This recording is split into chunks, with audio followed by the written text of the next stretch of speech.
What up, y'all? We going live again after another W from the Auburn Tigers. The kids call it a dub, and that is Auburn's 25th of the season. I looked this up earlier. You guys may have already known this because you guys are smarter than me, but that was this is Auburn's fifth. I cut my finger earlier like an idiot. Fifth 25-win season ever, and Bruce Pearl has been the coach of 4 of them. The outlier was was Cliff Ellis, former member of the Villagers, in 98-99. How about that? Going back in the time machine a little bit when JG was a young pup. Yes, I was reminiscing earlier today how I'd just come over. I covered Kentucky in 97, 98. They won a national title, played in San Antonio, beat Utah, and then I moved to Auburn the next year to cover Auburn, and then they were an outstanding team. Did not reach number 1, but got to number 2, and then went to the NCAA tournament and kind of flopped a little bit, but still, wow, that was a really impressive team. It is awesome to be back with you guys. I know I missed the Florida game. We did not do a show. Some of you would probably say, hey, JG, I didn't miss you because I did a live on tape show in Mobile with certain legends of our community, I'll put it that way, including Mobile alum, Canoe Man, Pocket Watch, Chip, J-Head. We also had Locked On there as well. And our friend who is actually not an Auburn fan, but he's a USM fan, Tons of fun was there as well. A great time had by all. Jan, Michael in the house. And you guys know how I feel about Mobile. I love Mobile. So I missed it. I was at my daughter's sorority. I had like a parents' weekend, and so I was doing that. I really wanted to do it one time in my life, and so I got to do it, and that's great. The Auburn Tigers, of course, victorious tonight. 14-point winners over the hated Ole Miss Rebels. A game that I felt like Auburn had pretty much complete control of. Now, there are some of our friends from the Rebel side that would say, hey, man, I don't know. Auburn was kind of falling apart a little bit there to open the second half. Ole Miss got, I think, on a 9-0 run to open the half, cut the lead to 3, at which point Auburn kind of pushed back and reestablished dominance in this game. And, of course, Ole Miss already came in without 2 important players and then lost another one to like an elbow to the orbital socket there, and I think he was concussed.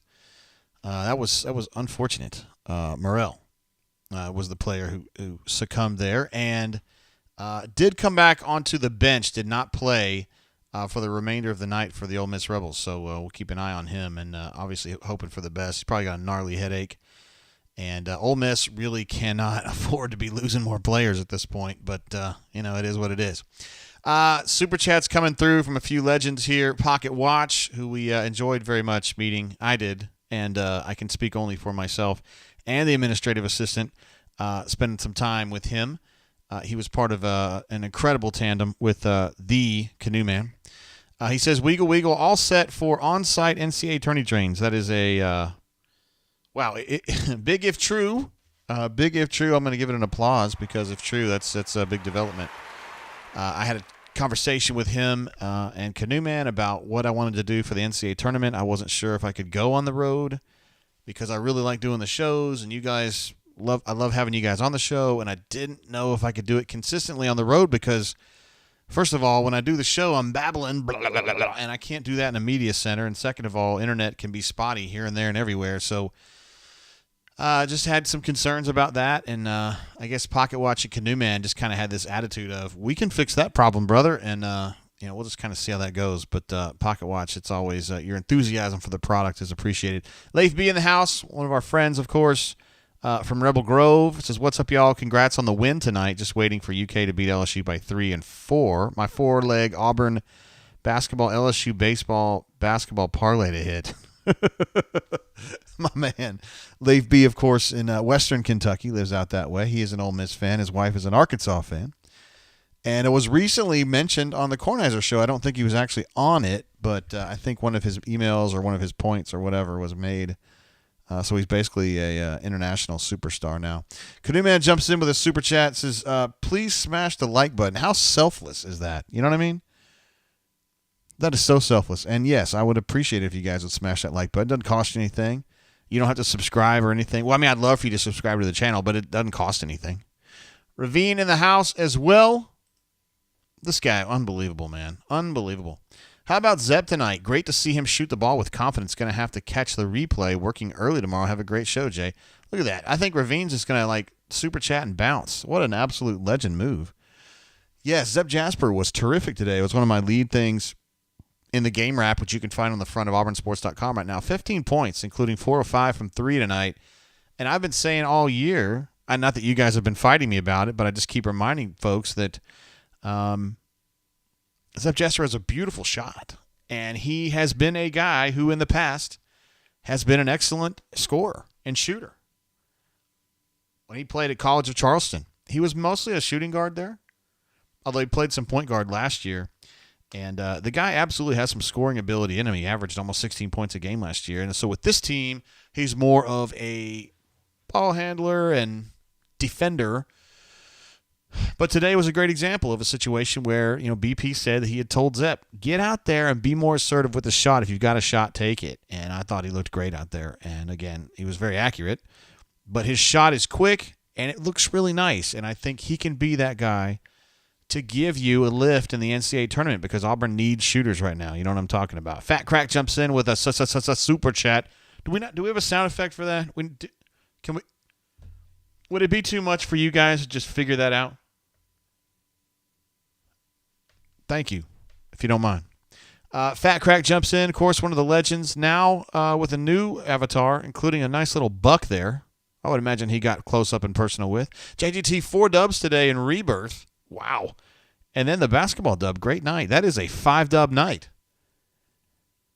Good for you, Fat Crack. I had no idea you were such an absolute legend on the island. I think me and Locked On and Tons of Fun and Double D's, we need to get you on the team, bro, like ASAP, and help us break our streak. Canoe Man notes, Leif comes strutting in here after his big Kornheiser moment. Doing my, what's that guy's name? God dang it. Chris Farley, the motivational speaker. Matt Foley. I am Matt Foley. All right, I'm sorry, guys. I'm getting behind. I'm getting behind here, dadgummit. Mobile alum coming in with a super chat. Of course, everybody loves Mobile alum, whose first name is Mobile and last name is alum. With a $20 super chat says, "Hey JG, Saturday night was awesome hanging with you and the other stellar bunks. We got lots of great reviews. I'm assuming that means from the show because we taped a podcast and I think it went over pretty well. I was worried about how it would be received because it seems like the more fun we have, the less people like the show. They go, but I thought we had a good time and it was a good show. J-Head was obviously spitting truth as he often does and had some interesting questions from Chip and Canoe Man, and the aforementioned Mobile alum was getting a little bit assertive on the mic. We were disappointed, gently, that Pocket Watch didn't want to jump in, but that's cool. Sometimes people don't want to do that. Spicy P notes that number 005 is checking in, of course. What he is referencing there is his bourbon glass, made deftly by Sir Chip, and then distributed by me during the football season. And Spicy P had himself a couple great games brain draining during the football season. It's Mark Foley. It's Matt Foley. Mark may be his brother, and he may also be living in a van down by the river. Zach says, "What up, JG?" Zach, glad to have you here, bro. Thanks for jumping in here for sure. Sam H says, Ukrainians are on... Godspeed to the Ukrainians. I guess, is that started? I've been talking about it for 2 weeks. I feel like it's, that sorority party you keep getting ready for. Not you, just in general. Hornatius jumps in as well. Says 1 a.m. beaches. Of course, Hornatius was the one who egged me on to my drunkest that I ever got on the brain drain, which was an Ole Miss tilt. It was a football game several years ago when we went to 2 a.m., and I don't even remember the last 90 minutes. We're going to probably avoid that tonight. Sam H., another one of the channel legends jumping in. I'll be in Knox Vegas this Saturday. That's what I'm talking about. I love it when our absolute legends go to games because I feel like that mojo, is just going to help BP and the boys. What's our plan on handling those UT guards? let's talk about that a little bit in the future, man. Let's just worry about Ole Miss right now. Of course, Tennessee has depth, and they have some very quick guards, and Auburn has had some difficulty in situations where they get iced on the screens, right? That did not happen tonight.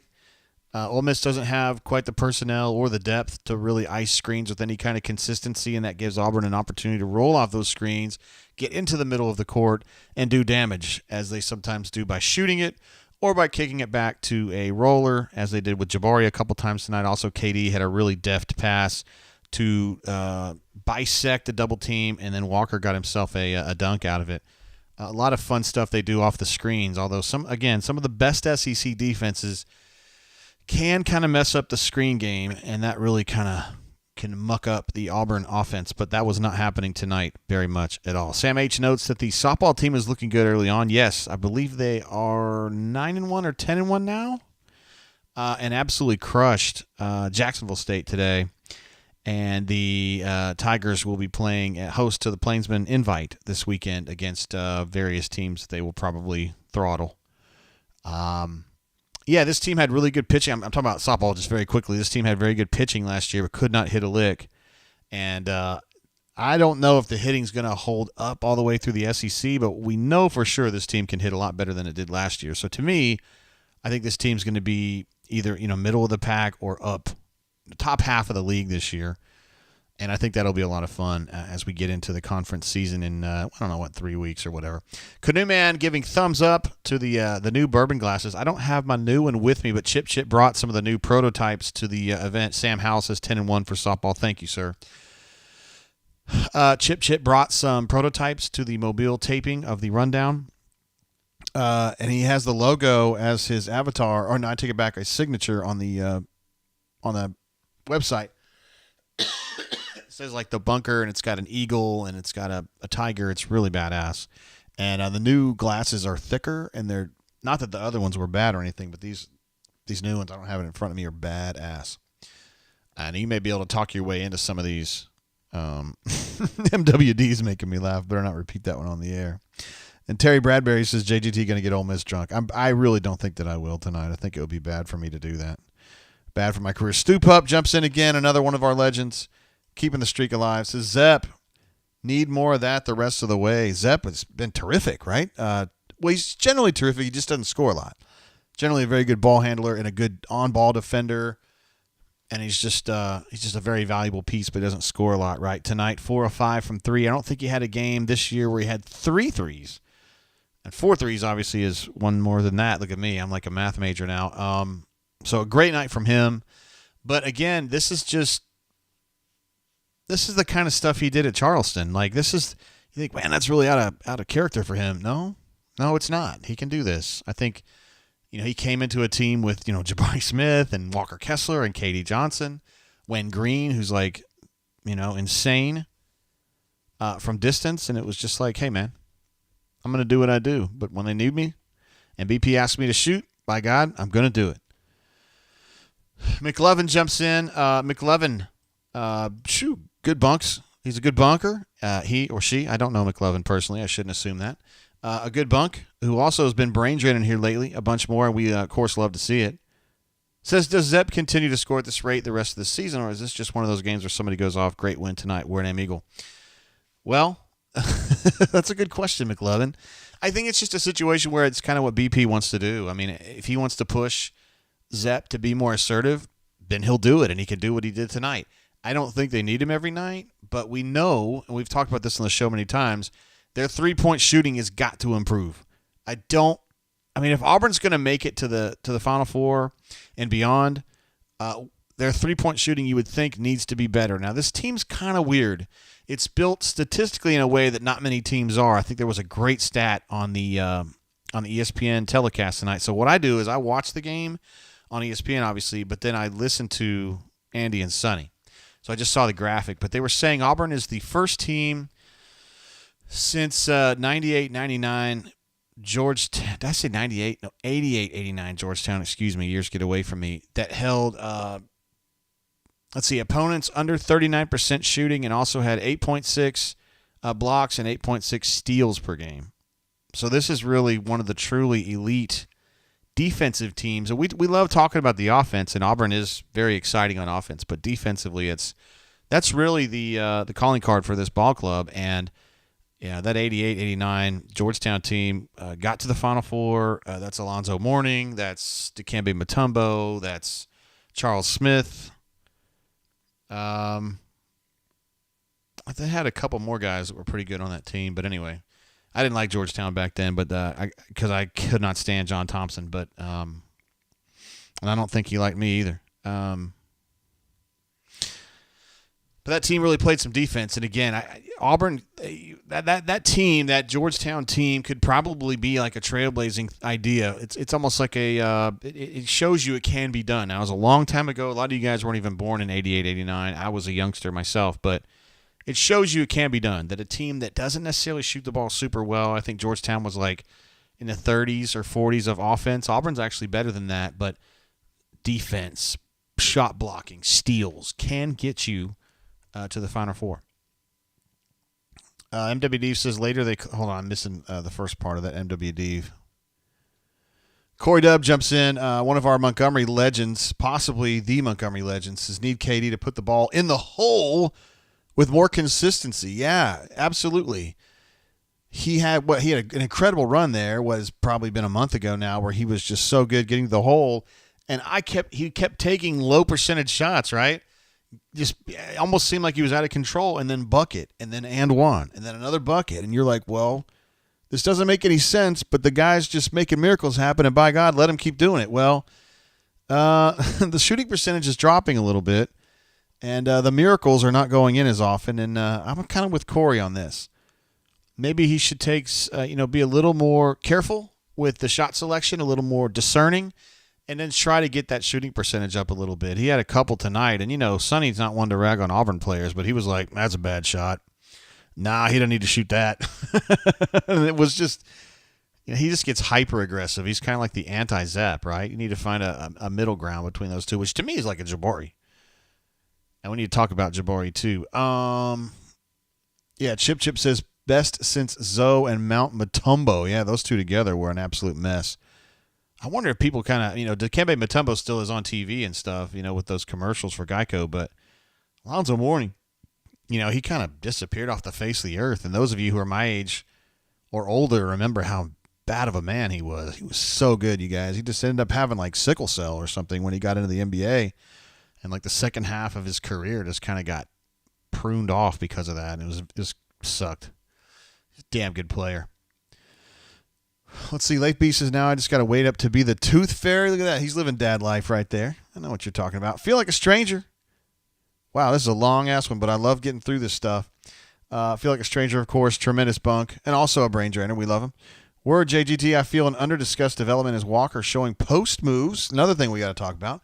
For 5 or 6 games now, Walker is dropping at least 1, if not 2 or 3 post moves a game we were not seeing before February. Thoughts? Yeah, he definitely is coming along as a guy you can run shit for, right? I mean, he was kind of a tip-in. He's always been a good stick-back, tip-in guy in the very beginning. That's what he was. Then he kind of added that rim-running dunk stuff. And now they're actually running some stuff for him. Not much, but some. He's got to make that transition in the NBA to be able to be a face-up center, taking people on head up.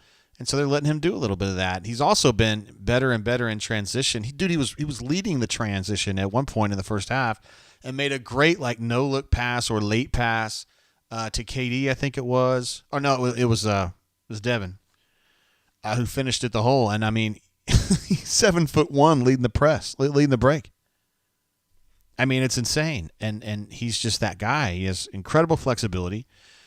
He has the ability to stay calm under pressure. And in the FIFA world, we would call that very good composure. And he's an amazing player. He really is. I just wonder a little bit about, his NBA future.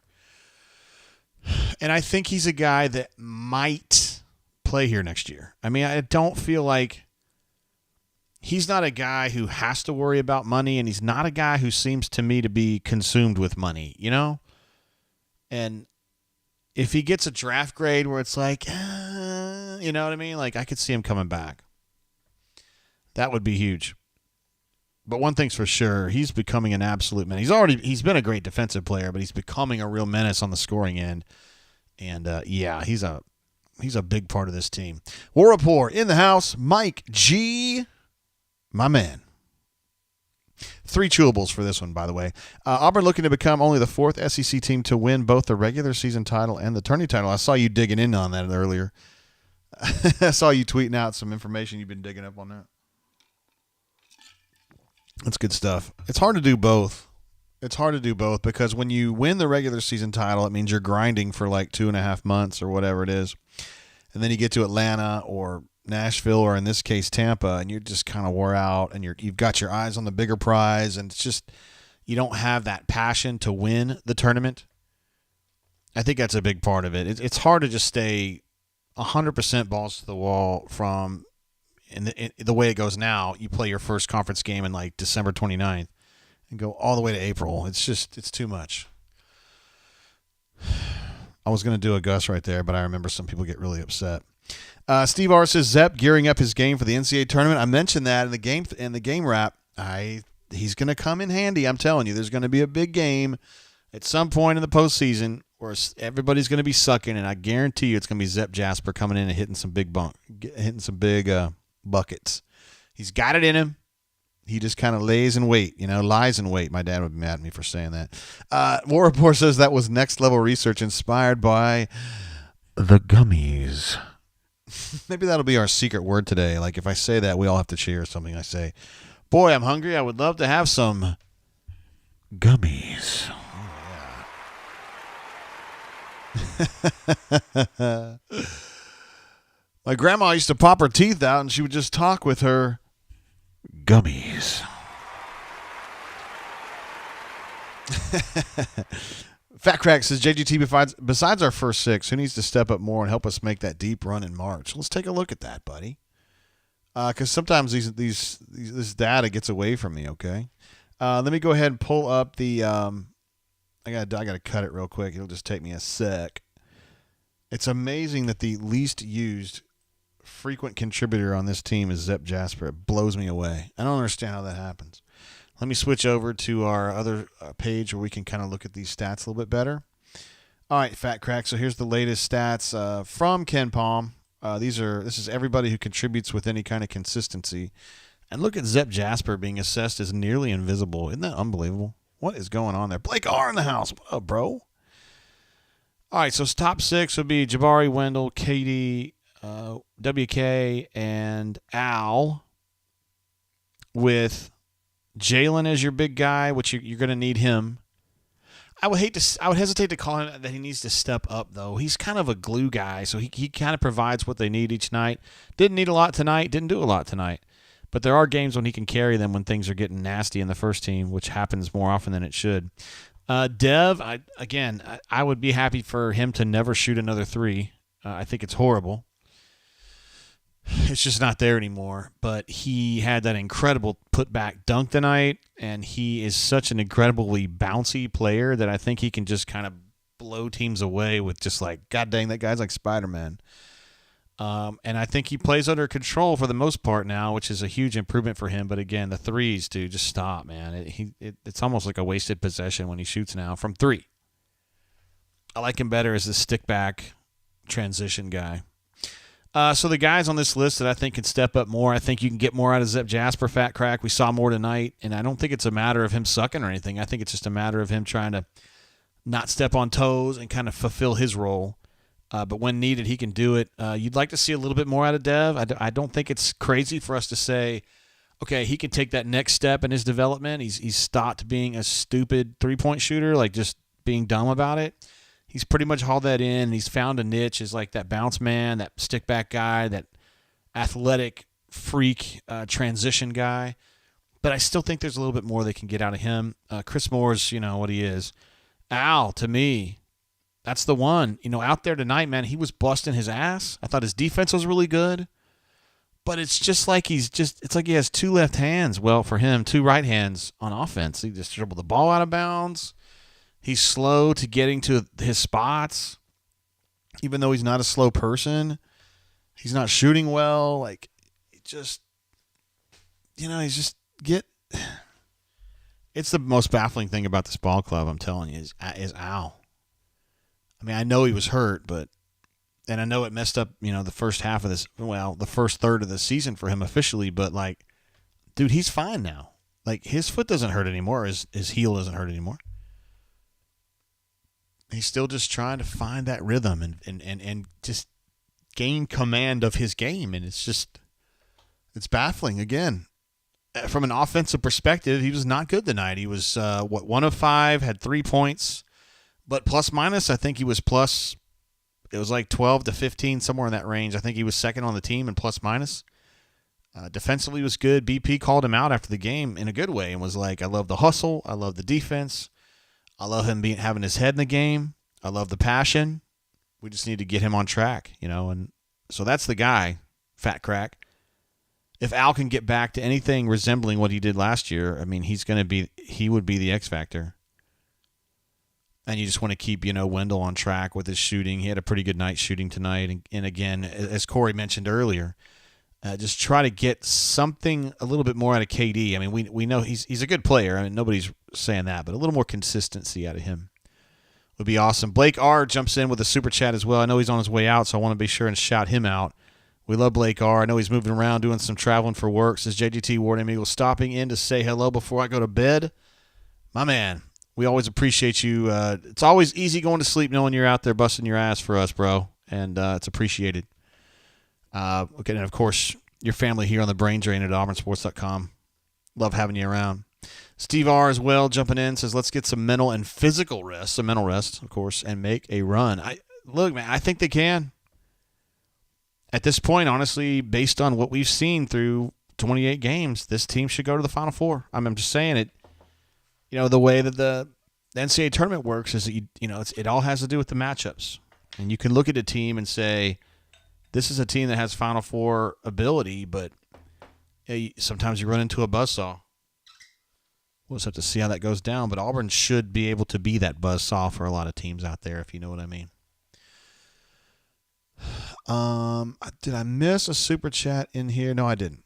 So we're good. We're up to speed on that. I'm glad. Hayden H., who has been with us, he was with us all through football season and also now on the bunker as well. What a stud. If Sharif had stayed, Sharif Cooper, of course, the tremendous point guard, quick as a whip, who wouldn't be here? It was brought up to me this week, and I was curious to ask you, JGT. Well, that's hard to say. I mean, they wouldn't have pursued Desi Sills, who isn't here anyway. So to me, it probably means that KD's not here. I'm just trying to think of the way they put this roster together, because they went after Zep immediately, and they went after Wen immediately, and KD I felt like was kind of a little bit down the road. Because Zep is I think Zep's actually a little bit better as a 2. I just don't think they ever figured he was going to be here, though. Hayden, I don't think they had ever thought there was a situation where he was going to play 2 seasons here. Now, Jesse brings up the point, I wish they still had JT Thor. Now, there was a very good reason to think that JT would make it 2 years. And I think he would be helpful for this team. I just don't know. He's not going to play in front of Jabari, as good as I think JT is. And I don't think Jabari's a 3. So you kind of have a little bit of a glut there. But what that would do is that would have forced Jalen to leave, which is bad because I think he's a really important part of the program. And then I think it's basically JT in that spot. And God knows what JT could have been. I mean, he's obviously – no, he's not dead. I mean, he's just off playing professionally now. I'm talking about specifically what he could have been at Auburn. I just – he had so much potential, and he was just you knew it was just a matter of him kind of playing under control and getting himself together, Mr. Matzer says, would Thor really play, though? See, he would play some. I mean, he would take Jalen's minutes. But, I mean, at this point, that's, 12 minutes a game maybe. Corey says, better question, does Sharif regret leaving early? That's a good one, Corey. I don't think that he does, because the plan was always that he was going to leave early, and I think that was kind of his plan, and I think that was his family's plan. And when you kind of go into a situation knowing what you're going to do, you're not really disappointed when you walk out doing exactly what you thought. Chip says, hell yeah, Thor would play. I mean, he'd definitely play. But, I mean, he's not better than Jabari. I can't imagine. I mean, Jabari's potential player of the year type guy. Probably isn't going to get that, but he's a stud. And Walker's a stud, so it's not like he's going to play in front of either one of those guys. And I don't think Thor's a 3. I think he's a 4. So I don't know. Yeah, this is an interesting one. Fat Crack says, can we run both Zep and Green at the same time if needed, or is that just a big no? No, they do it all the time. Like, Zep probably plays half of his minutes, maybe more than that, at 2. I mean, he basically shuffles at 2 with KD. So to me, Zep is a true combo at this point, and they play together a fair amount, with Zep always being the 2 and Wen always being the 1. So, no, it's definitely not out of the question. It's something they do a lot, and I think that's probably, I don't know. I mean, you just kind of, I wish KD was 6'4", you know? That he could play 3.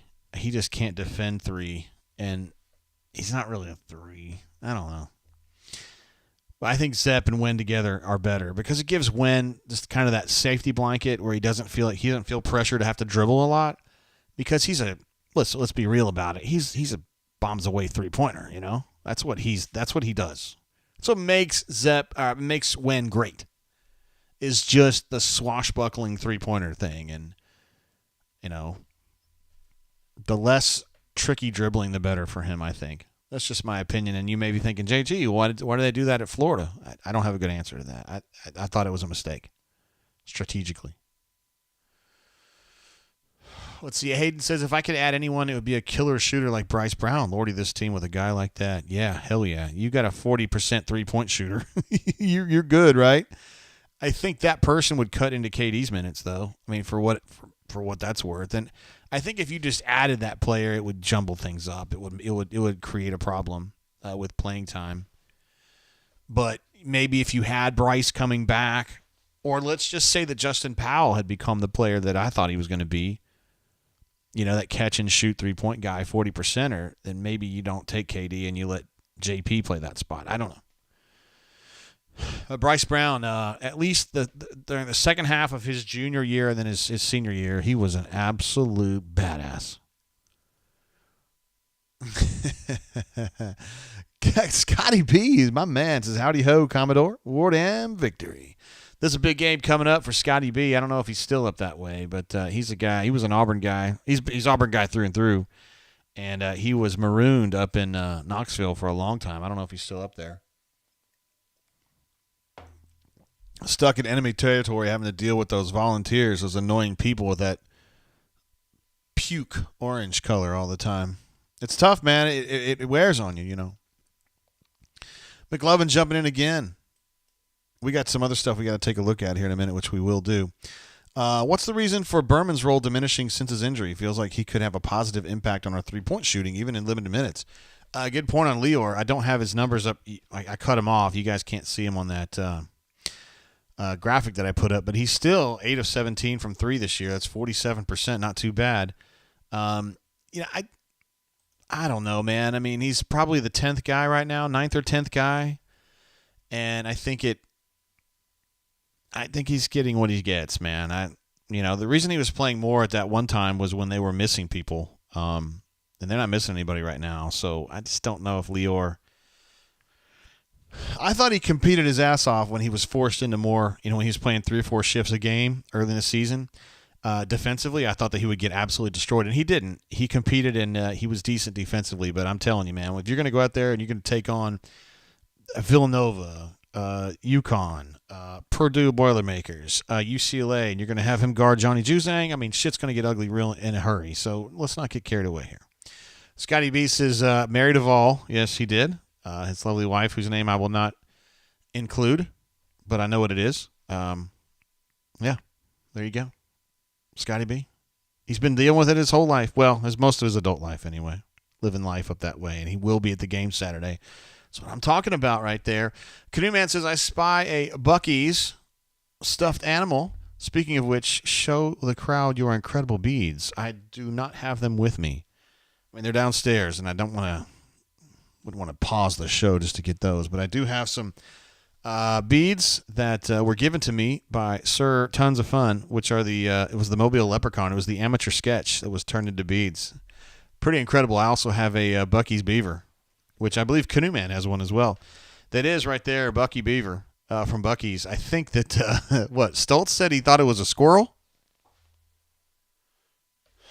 I did break my my Buc-ee's cherry the other day down in Robertsdale. It was awesome. It was everything I expected and more. I'm still eating some of the food. The beaver nuggets, I've been kind of eating like 5 or 6 at a time. It's like candy coated popcorn, but it was better. Instead of being like caramel covered, it's more like it tastes like Captain Crunch. It was good. Chip, I did see that on the board. He said he was at Buc-ee's earlier the night before the game. I saw that you had been there. I mean, you posted on the bunker. I wasn't like tracking your phone or anything. Torre says he has the Mobile Leprechaun on a t-shirt. Outstanding. I'm jealous. I'd like to have one. This amateur sketch shows what many of you believe the leprechaun looks like. When you shine a light in its direction, it suddenly disappears. It's the cop lights. It's the cop lights that scare it off, I guess. Who knows, man? Corey Dub says, can we get more shots for Chandler Leopard? Chandler Leopard of Athens, Alabama. If he grew up in the same town in Kentucky, they would call it Athens. I don't know why. Yeah, I hit another one tonight. I thought that was his first, but it was not. It was his second of the year, so that was good. Corey Dub says he can stroke it solo. I thought you were talking about Hope Solo. My bad. Chip said he got some dark chocolate cashews. I like chocolate cashews, but not as much as gummies.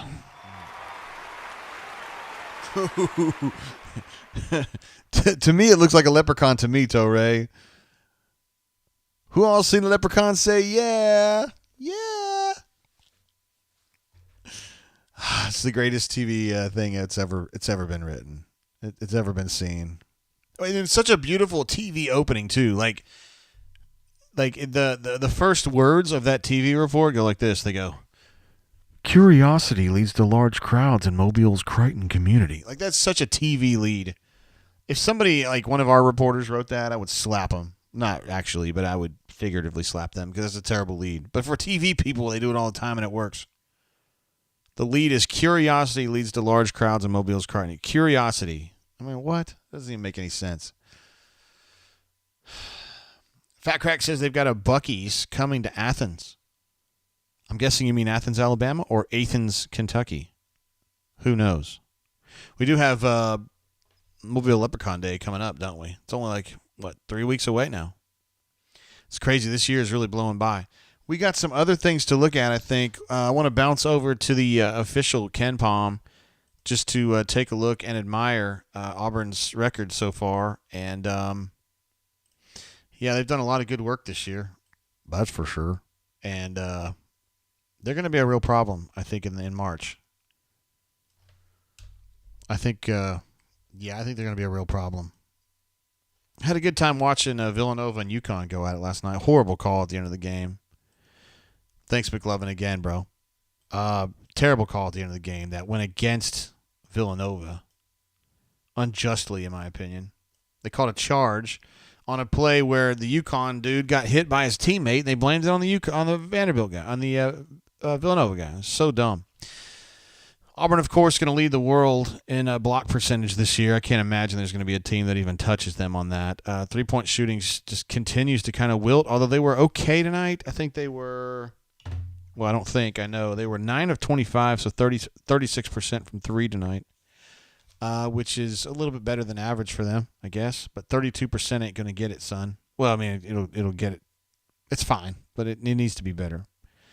2-point percentage fine, 53.1 for the season, and tonight they were exactly 53, 18 of 34 from two. They were right on par. Free throw shooting 75.3 for the season, and they were 74 tonight, 14 of 19. So right on par there. A little bit better than average from three, but otherwise a pretty normal night for them. And they're good. They're a good offensive team. I just think they're a better defensive team. I think you guys would think the same way. Toe Ray says, Jay, I'm sending you a link to the Leprechaun shirt on the bunk. All right, very good. Dude, send me the DM there. My screen name is JG Tate at auburnsports.com. Let's see. Corey says the new Buc-ee's coming to Auburn is going to jack up our route to games in the fall. Yeah, you're right about that, brother. That exit is going to be a mess, right? I've been taking that road ever since it opened, which is it's only been like 5 years, right? That they actually built that new. Well, the road's not new, but being able to get off the interstate there is new.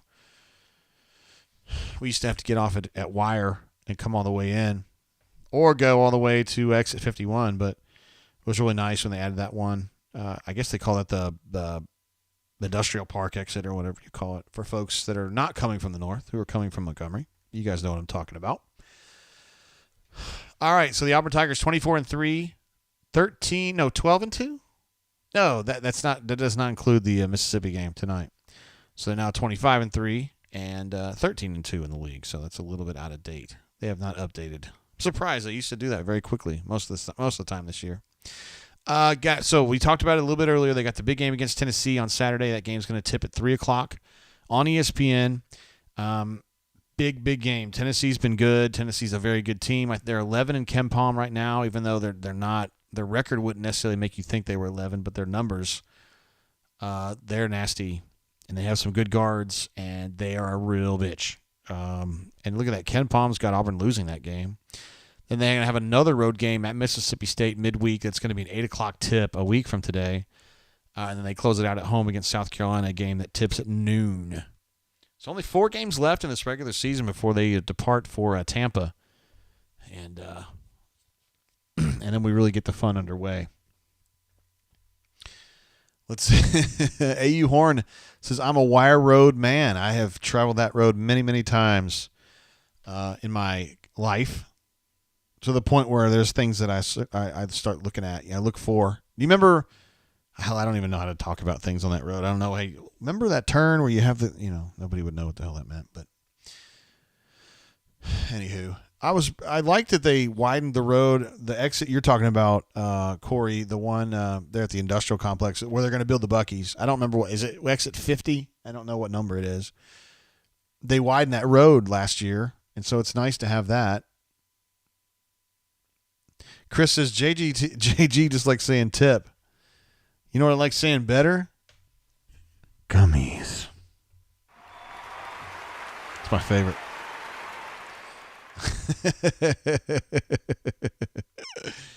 Oh, man. Fat Crack says, I know I mentioned it before, but when Voodoo gets to Florence or Huntsville, we've got to get you to come up and hang. Hell yeah.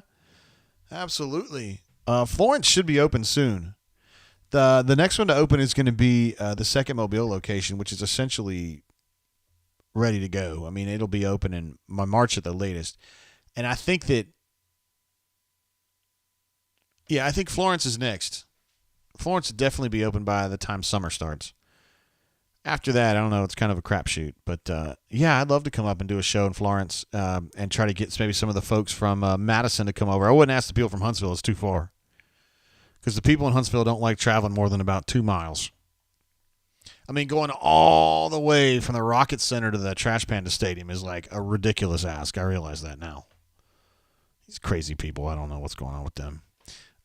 Super chat coming through from the aforementioned Fat Crack says, I know this is basketball. What are your thoughts on a new wide receiver coach? Thanks for bringing that up, Fat Crack. Ike Hilliard, the former Florida wideout, who was part of those insanely good teams that Steve Spurrier had at Florida in the mid-'90s, was hired today as Auburn's new wide receivers coach, which I think is a good hire. He's a guy who's been in the NFL. I think he had like maybe a year or two in like a minor league professional deal, but has been in the NFL ever since then, and was most recently with the Steelers last year. And he's a guy that's going to bring a lot of real, true coaching to the position. And I think that's good. The thing about Auburn is you're kind of taking a gamble a little bit on, okay, can he be a guy who really makes a difference on the recruiting trail? Just kind of with the cachet he's got as a former Florida wide receiver, a guy who knows Louisiana well, or presumably would know Louisiana well. I think it's worth a risk.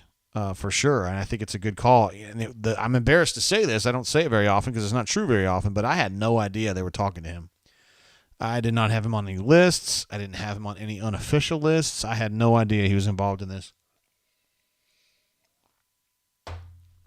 So they got me pretty good. I was texting with some of my friends in the complex today about it, and they were like, dude, I'm sorry, I couldn't tell you. It's like, it's fine, it happens.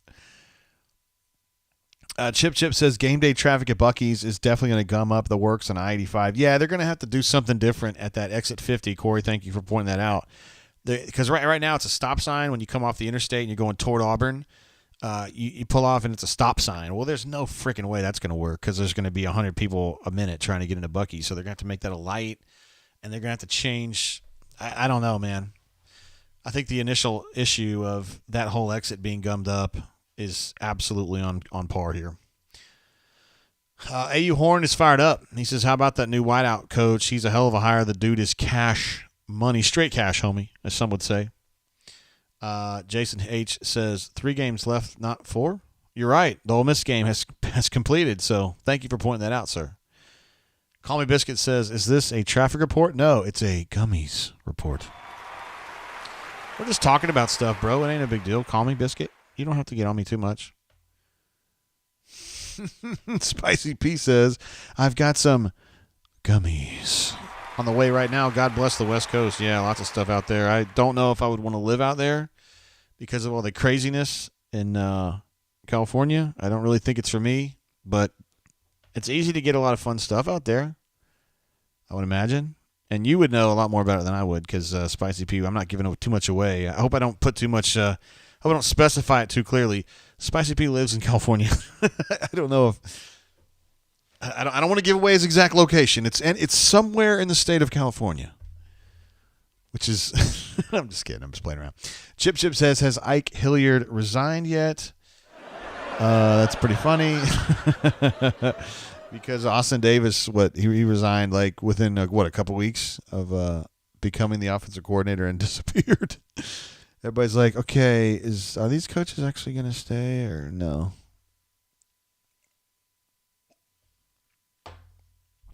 So that finishes off what they're going to be doing coaching-wise, right? They went ahead and promoted Keesow from wideouts coach to offensive coordinator, which is something that I figured they were going to do in the beginning.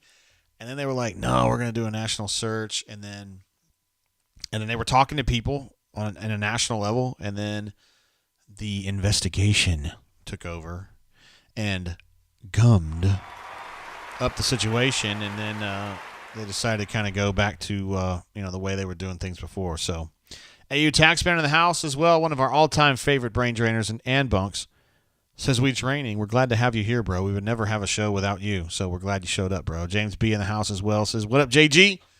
War Damn Eagle. It's a good night for that cheer or yell. Now the Auburn Tigers have hit the 25-win plateau for just the 5th time in team history. Program history, I should say. And 4 of them skippered by Bruce Pearl. I think we could probably just go ahead and say now he's the best coach in Auburn history, right? Fair? I love Sonny. I do love Sonny. And Joel Leaves certainly didn't suck. But I think you can say BP's the best one they've ever had now. Well, you're welcome, JG. I just prayed on it. God told me to hire Bruce Pearl. Brother. Call Me Biscuits is at AU Taxman, my bourbon guide. AU Taxman is such an incredible bourbon guide. The guy knows he knows his brown water. That's for sure. By the way, we are trying to finalize our bunker junket. Did I say bunker junket? Why did I do that? Bourbon junket that we're taking for my birthday. In May, we're going to be taking some tours. We're going to be going on a little party bus. We're going to be going to see Old Forester. We're going to see Peerless. We're going to see Maker's Mark. We're going to see Heaven Hill. We're also going to see our friends at Willett again. Pocket Watch says, hello, Mike Donahue, another basketball coach. He may have coached basketball in addition to football, maybe. I don't know. Oh, no, he's saying if you include all sports. Well, hold on, buddy. Oh, yeah, I was thinking. Mike Donahue was known as a football coach, but he may have also coached basketball because back in those days, he used to do stuff like that. Pocket Watch likes the Jay Jacobs voice. It's only funny if you've actually had conversations with him, right? And you know what I'm talking about when he does that. Oh, okay, brother. Yeah. Yeah, I know where you're from. I've been down there myself a few times. Really good people. Yeah, and you can just make up where you're from. Oh, yeah, man. I'm from Green Hay, Alabama. Oh, yeah, I've been there. It's good people. I just made up the name, Jay. All right, Fat Crack says, so we have Tennessee, Mississippi State, and South Carolina left. How do we need to finish to hold on to the SEC regular season title?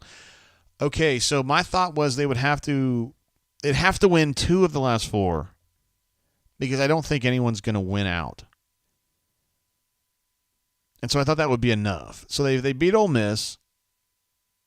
And I think that Auburn's significantly better than South Carolina, particularly in Auburn Arena. So to me, I'm not worried about that game at all. At Tennessee, it concerns me. And at Mississippi State concerns me just as much as Tennessee. I don't care what Ken Palm says here, where it says 65% chance to win versus a 40% chance to win at Tennessee. To me, those games are both really painful, and it's going to take some serious freaking guile to pull those out. Just my opinion. Spicy B says, is that a Jay Jacobs voice or Bill Clinton? Oddly similar. They are oddly similar, and I think those 2 men are oddly similar, if you want to know my opinion. I don't think of Jay Jacobs as a womanizer, though. But in other ways, they're very similar. Yeah. Diaz says, my dog Zep was studly tonight. He sure was, man. I was very tempted to make him player of the game, but ultimately I don't ever want to get lost in the fact that Walker Kessler is an absolute animal, and he puts together a ho-hum. Dude, if he has 2 more blocks tonight, he has another triple-double, and everybody's like, oh, yeah, triple-double. Like, there was 1 in the history of Auburn until this season, and now it's like, oh, yeah, Walker's a block away from a triple-double. Like, come on, man. That he's great every single night out, and I don't want to ignore it. I don't ever want us to be like, oh, Walker, yeah. 14-14, who cares? He's a badass. Yes, and Call Me Biscuit very wisely, and thank you for jumping in here, says Kentucky still goes to Arkansas and Florida. So Kentucky's certainly got their own issues, and I'm telling you, as someone who used to cover Kentucky, games between Kentucky and Arkansas inside Barnhill Arena or the new arena, which is what it is to me, generally end poorly for the UK Wildcats because those 2 Arkansas fans are bloodthirsty for UK, I'm telling you. Let's see. Stutzy votes. Diaz is Stutzy. I didn't realize that. Votes for Zep, but Kessler was great as usual. That's the thing. Kessler just kind of puts together a 12 and 10 and 8, and everybody's like, oh, yeah, really? Another decent game. And you're like, shoot, man, he's really good. I'm not saying you were doing that. I'm just saying people do. EU Horn says Stu Pup is going to the UT game, and he's bringing the U.S. Army, is what he says. Oh, okay. I'm on board with that. The more brain drainers, a.k.a. bunkers, the better. Hell yeah. That's what I like to hear. Let's see if we can slide over here, and I can pull up the synergy. I got to pull this up. I know you guys are like, JG, why don't you just share your screen? I haven't been able to figure that shit out yet. So I'm just going to have to cut these graphics every time. And I like to get them as fresh as possible, so I don't do them way ahead of time. Although this one I could probably do ahead of time because these are actually scouted. These are, yeah. Thank you. Thank you for finally coming through with this synergy, nerds. All right, I just cut it. Where's my graphics at, yo? There it is. All right, we're gonna pull it up right here, right now, Jesus Jones style. Fat Crack, appreciate you, bro. This is the latest synergy data based on, I would imagine they did not have this game scouted from tonight, so this is probably prior to the Ole Miss game. But the numbers you're looking for here are PPP and then rank, and then you kind of see what it is. So spot-up shooting is still 31%. They're in the 31 percentile, which is not good. We've talked many times. The Final Four team in 2019 were like in the 90s in spot-up shooting. So this team's just not great at that. And that's interesting to me because that's like a staple for BP teams. But they're outstanding in transition. You can see that. Their cutters are outstanding, and that's a part of the game. You can see 8.9% of their buckets are from cut. That used to be 1% or 2%. So that's something they've really started accentuating more. And I think that's kind of a function of cuts are the best when defenses are pushing up. And that teams are really trying to get up in Auburn's shit defensively, particularly trying to muddle up those screens with ices. In those situations, cutters work very nicely. And I think it's going to become kind of a counterattack situation for them. Isolation, 62% is good. To me, Jabari is a tremendous isolation player. I don't know that there's another good one on this team, but Jabari is certainly one, and they ran a bunch of ISO for him tonight, so he's really good at that. And then P&R ball handlers, 46%. That's better than it was last year. They were like 25% last year or something like that. So, they've made some progress there, and they got, Wen and Zep are both pick-and-roll ball handler experts, kind of. But it's still just kind of weird offensively. They rely so much on transition, which really means they're relying on their defense because what you do is you get deflections and steals and you push it in transition is kind of how you get it going. Pick-and-roll roll man, which is almost exclusively dunks from Walker, or to Walker from either KD, Zep, or Wen. They don't do a lot of rollers. It used to be Anthony McLemore used to be a good P&R roll man, but not for dunking. He was more of a three-point shooter off that. Snobburn says, "Yo, JGT, you are a beast." I'd be a beast if I had gummies. Spicy Pete says, Sal Cannella just got drafted in the 34th round of the USFL League. How about that? Good for him. Interesting to see the USFL coming back, huh? Brings back some memories of the old days. When we were kids. Well, when people my age were kids. Or some of you guys weren't even born yet. Corey says bedtime. You guys got to go to work tomorrow. I get it, man. And Corey Dubb's going to be out there grinding as usual. What an absolute legend. I love the show, JG, War Name Eagle. Listen, man, Oreo Speedwagon to go to bed with. I'm telling you, it'll be perfect. Had that pop up today on my my Spotify playlist, and I had to send Corey Dubb a screenshot of that bad boy. It was Don't Let Her Go. Or is it Don't Let Him Go? From High Infidelity. Chris A says, who's going to New Orleans if we make it to the Final Four? This guy right here. I got to go to that one, right? Also, Pocket Watch, send me a message if you were serious about the Final Four stuff. I'm sorry, the tournament stuff. Or if you were just BSing, that's fine too, either way. Just to holler at me. Let's see. Stoltze says, what's up, boys? Good night tonight from the Canoe Man and Call Me Biscuit. Saturday might be tough for me to work out, but I'll see what I can do. Okay. That'd be good. Ash, what I'd like to see. Oh, I'm not doing guts again. Luke AU's going to get mad. I wonder where our next show is going to be, though. No kidding. Obviously, Fat Crack was thinking we should go to North Alabama. See, I was in North Alabama not too far away. Not too long ago, I should say, late summer. We did the Trash Pandas event up there with Sir Easterwood and Ma'am Easterwood, and also Real Deal and Mrs. Real Deal, and D Lucky, legend, and Josh the Cat, and also the pipe layer dude that was friends with Easterwood. I forgot his name, man. Pocket Watch says he is indeed serious. Okay, well, let me know what kind of intel you're talking about, bro, because that changes things for me. I'm probably not going to go to Tampa, but I might be going. He says it is. Oh, it is done. Oh, that's bunker parlance for book 'em, Frano. You know what I'm talking about.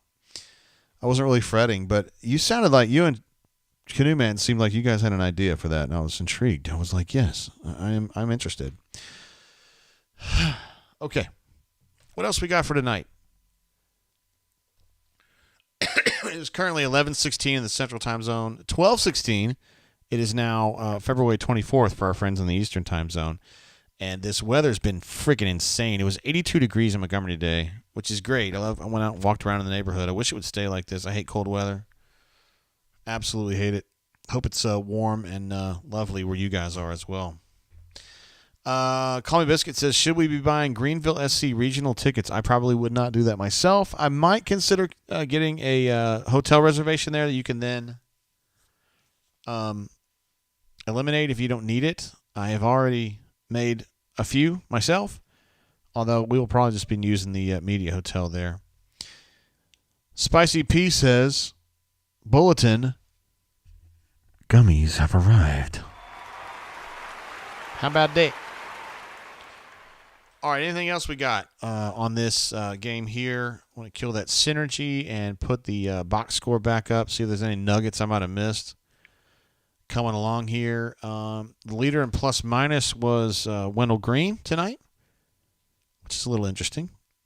KD was second at 15, and then Al Flanagan was third at plus 12. Very good. And then DC was -1 plus minus in 23 minutes. How about that? 7 points on 3 or 4 shooting for Dev, though. I mean, I'm just talking for me, but that's fine with me. He's 0 for 1 from 3. That's better than 0 for 8 or 1 for 8. You know what I mean? Al Flanagan, flummoxed, man. I don't know what to tell you about them. You know, he made some kind of reference BP did on the postgame show tonight where he's not the same player and this ain't the same team. And I thought, wait, what? He is the same player, isn't he? Or is he not? Like, are we breaking news here or what's going on?